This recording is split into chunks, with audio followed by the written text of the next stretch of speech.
घर के अंदर का माहौल पहले से ही तनाव और शक से भरा हुआ था। हर किसी के चेहरे पर एक अजीब सी बेचैनी साफ दिखाई दे रही थी, जैसे कोई बड़ा राज किसी भी पल सामने आने वाला हो। जगधात्री के मन में भी कई दिनों से एक सवाल घूम रहा था, क्या उमा सच में कुछ छुपा रही है? उसकी हर हरकत, हर बात अब जगधात्री को संदेहास्पद लगने लगी थी। लेकिन इस बार जगधात्री ने ठान लिया था कि वो सच्चाई को सामने लाकर ही दम लेगी, चाहे इसके लिए उसे कितनी भी बड़ी कीमत क्यों न चुकानी पड़े। उस रात जब पूरा घर सोने की तैयारी कर रहा था, जगधात्री चुपचाप उमा पर नजर रख रही थी। उसे पहले ही अंदेशा हो चुका था कि उमा कुछ बड़ा करने वाली है।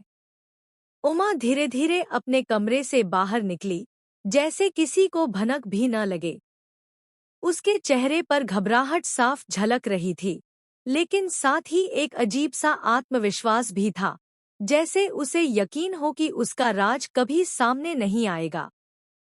जगधात्री ने बिना आवाज किए उसका पीछा करना शुरू किया। दिल की धड़कन तेज हो चुकी थी। हर कदम पर उसे लग रहा था कि अब सच्चाई सामने आने ही वाली है। उमा घर के पिछले हिस्से में पहुंची, जहां आमतौर पर कोई नहीं जाता था।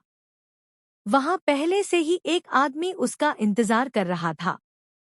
जैसे ही जगधात्री ने ये देखा, उसका शक और भी गहरा हो गया।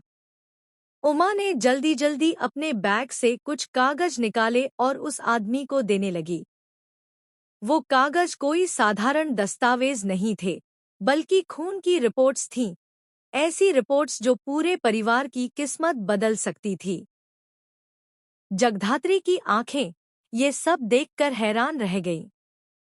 अब उसे समझ आ गया था कि उमा आखिर क्या छुपा रही थी। लेकिन जगधात्री ने सही समय का इंतजार किया। जैसे ही उमा ने वो रिपोर्ट्स उस आदमी को सौंपी, जगधात्री अचानक सामने आ गई। उसकी तेज आवाज ने उस सन्नाटे को तोड़ दिया। उमा, ये सब क्या चल रहा है? उमा एक पल के लिए बिल्कुल जम सी गई। उसके चेहरे का रंग उड़ गया।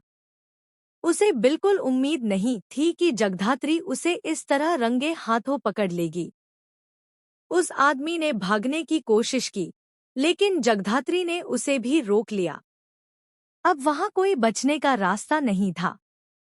उमा की आंखों में डर साफ दिखाई दे रहा था, लेकिन वो फिर भी खुद को संभालने की कोशिश कर रही थी।